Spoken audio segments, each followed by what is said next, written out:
Hey guys, welcome to another episode of Period Sis. I'm your host, Mandy B, and we are doing another two-part series with an amazing guest that has a lot to share, a great experience in learning herself and beyond. I'm super excited for this one because we is back to talking about the coochie, baby. We talking about the box and we're talking about how a good box doesn't necessarily mean a healthy one. So it's another tale of womanhood for women by women. And hello, Coco. Thank you for joining me today. I'm so excited to be here. So, guys, I am here today joined with Coco. She goes by Coco the Conversational Freak. And I came across her Instagram and it had so much good just information and knowledge in such a fun way. I'm super excited to have this conversation with you today.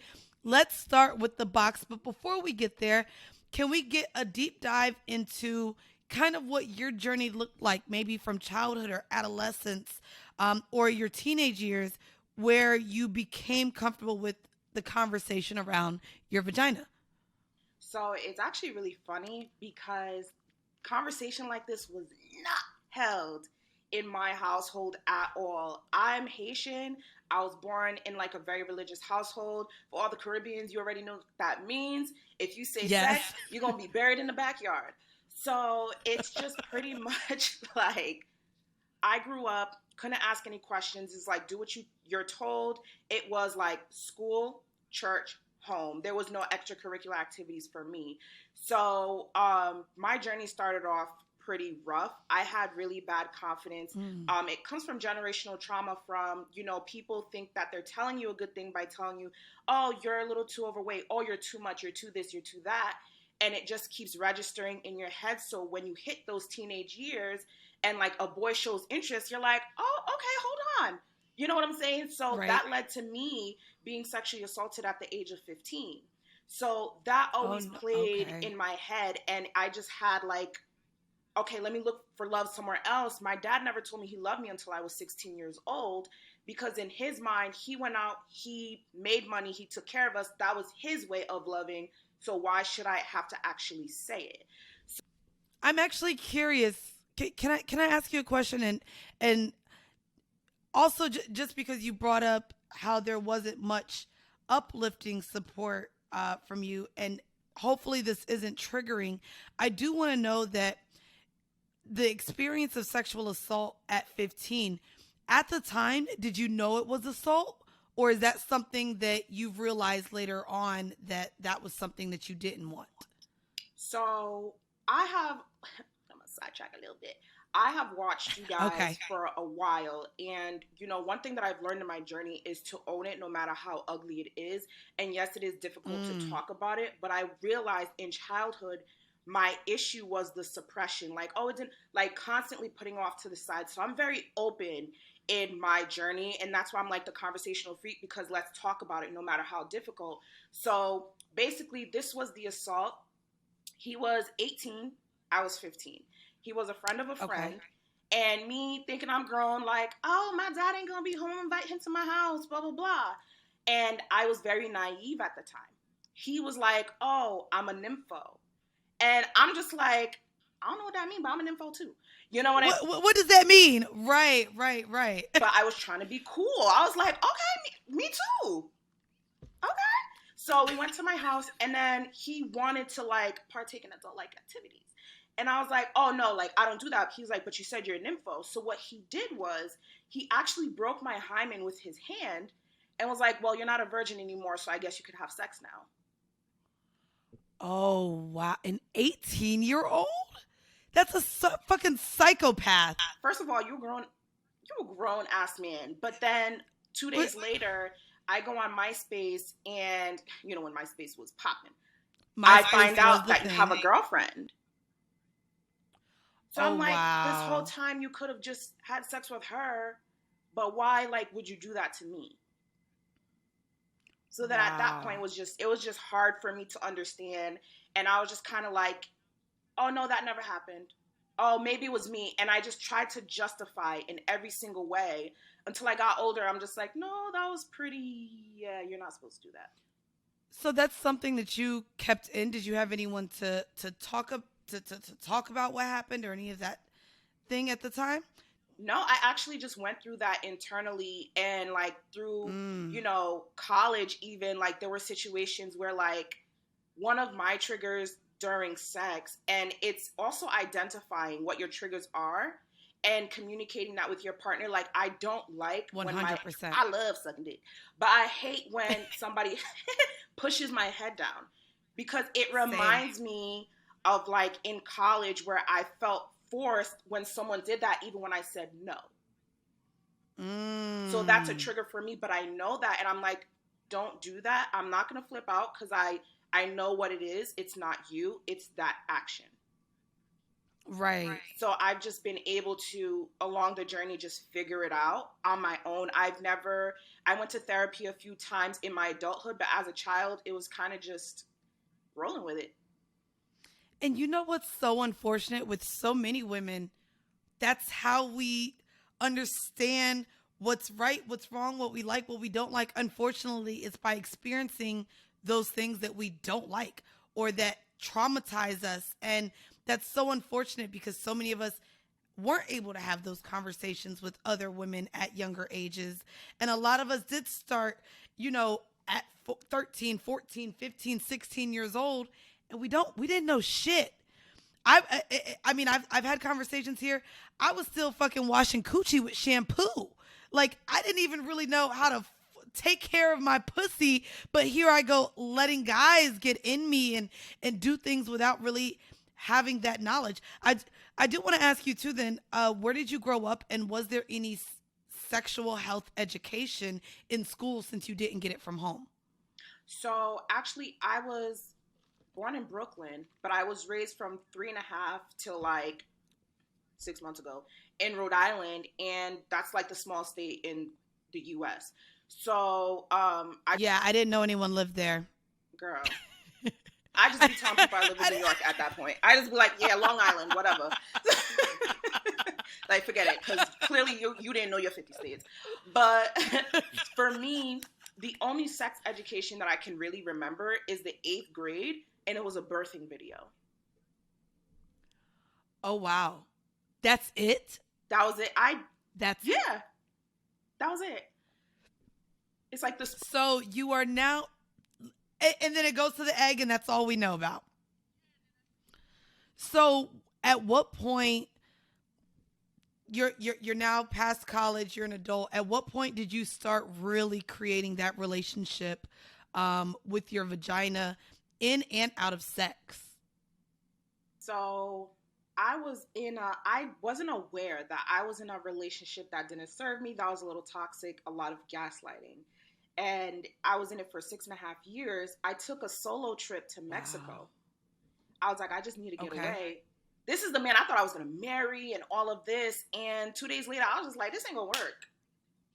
And then I started just like having a whole phase.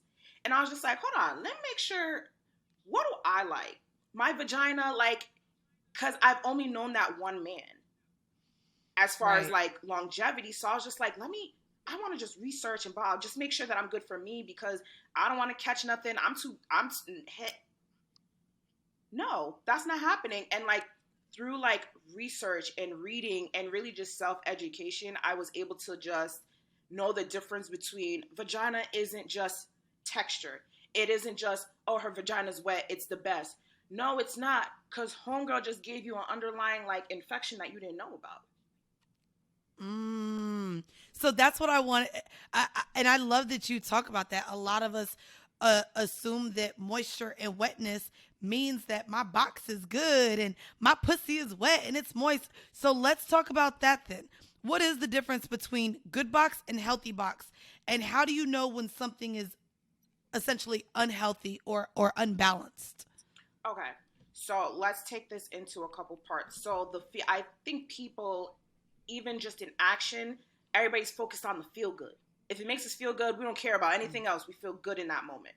So mm, a good box by definition, it's wet, it's warm, it wraps around that dick the right way, and you just It's have tight. at Yep. it.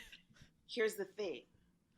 Your vagina can be wet and gushy and creamy, but normal discharge is clear or white. Yeast infection is also white. Sometimes doesn't have an odor. So what you think you're creaming on is actually a whole yeast infection. But if you actually know your body, you will start to know the signs. So for me, I knew I had, what was I don't remember how I caught this yeast infection, but I had one. And as soon as I got it, I knew. Because I know yeah, your body. Okay. And how did you get to where you knew your body, you got so in tune with your body? Because that's the thing. I think a lot of women aren't sure how to even become in tune with their body. What are some things that you did to get there?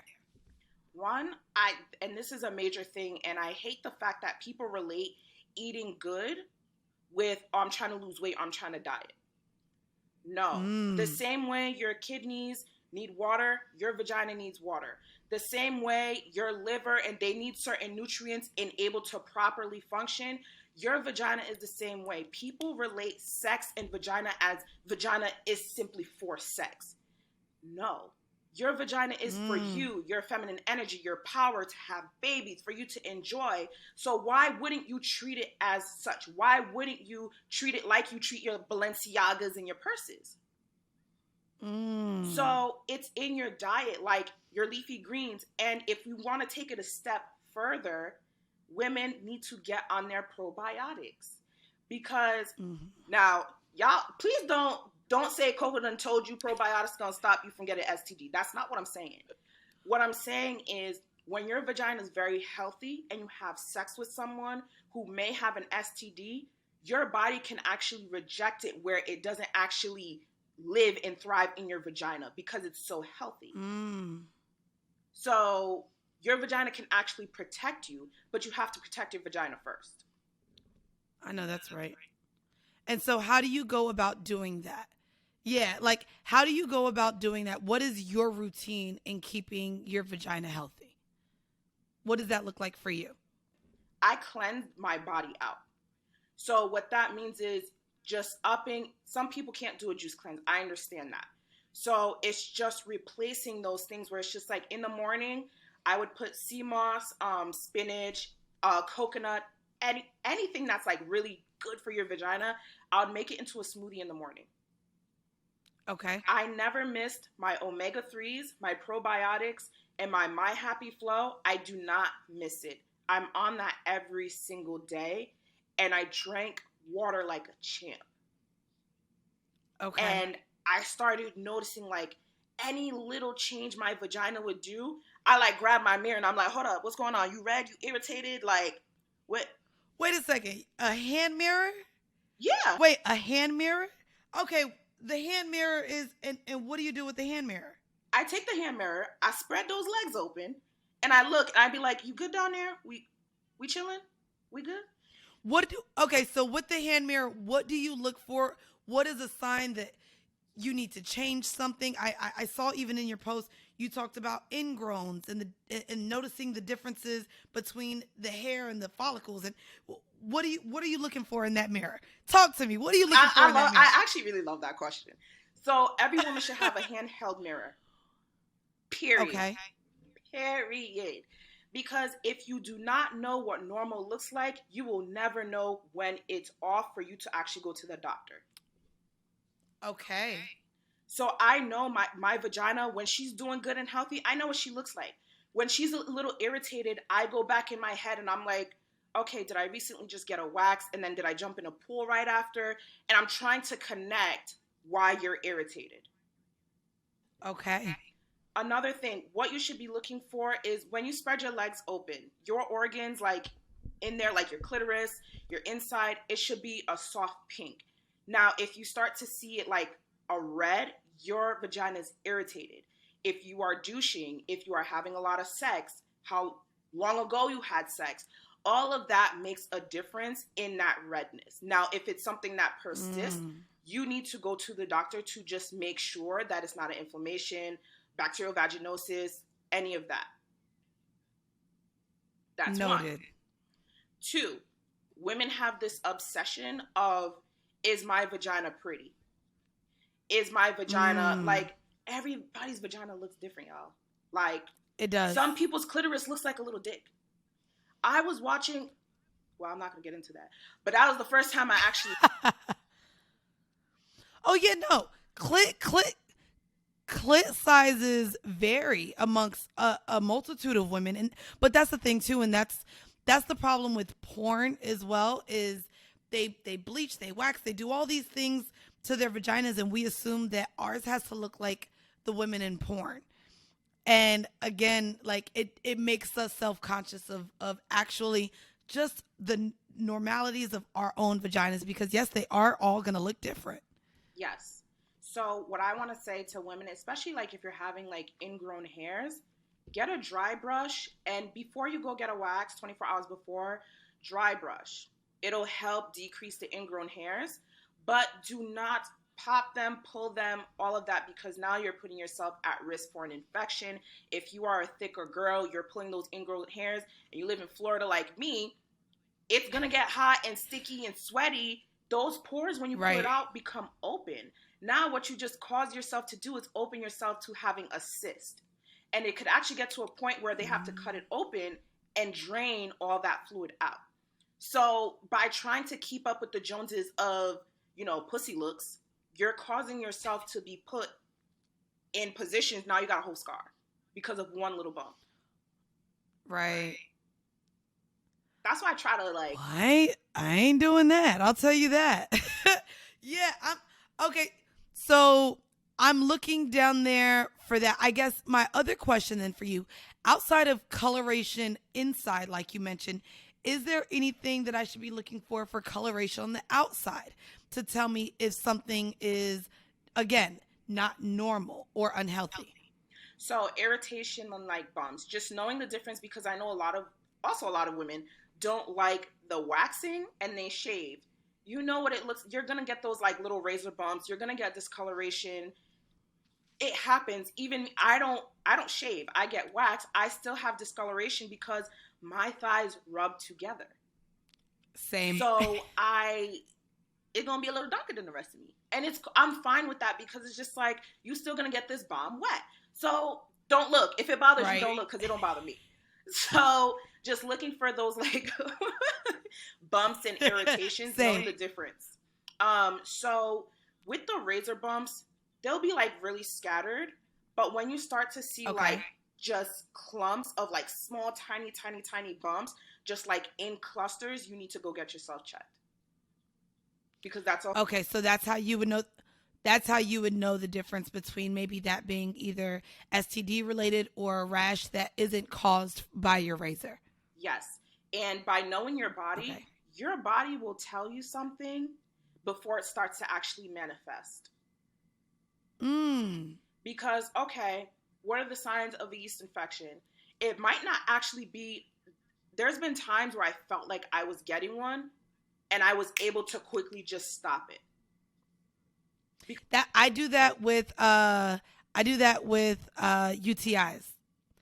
I just know if it's a day maybe I wasn't even drinking a lot of water, but I realize I'm starting to go to the bathroom a whole lot. I go ahead and pop one of my cranberry azos, and there's preventative azo. There is infection blocking, and then of course there's the azo that you take once you're full on in a UTI, but there is preventative measures for that. And also the apple cider vinegar gummies, those also help in regulating and making sure everything's good down there as well. So I take those too. But yeah, UTI is something that I'm good with. Talk to me. You got something else for me? Just hold on, wait a minute. I just want people to just understand, just be careful with the types of gummies you're taking. Because some companies use, for the taste, some companies use a lot of sugar. And if you are someone who has a yeast infection, yeast grows like off of sugar. So you don't want to like, I'm taking my vitamins. That is something I did not know. I did not know that. So wait, if you have a yeast infection, you would then recommend as well someone to steer clear of sweets and sugars and Yes. I did not know that. Yeast thrives off of it. Okay, so if I have a yeast infection and maybe I'm working through, of course, I maybe grab the monostat or whatever is used to clear whatever my doctor prescribed to me. What other things then, like you said, diet is important. What other things would you recommend for me to do while I'm getting rid of that yeast infection then? You said steer clear of sugars. Is there anything else you recommend? Up your water and your leafy greens. Your leafy greens, that's like your Okay. vagina's like favorite things. And something I just recently posted is citrus.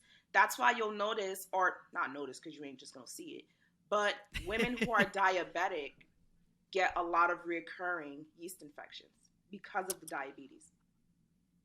Ah. Girl, you teaching me something.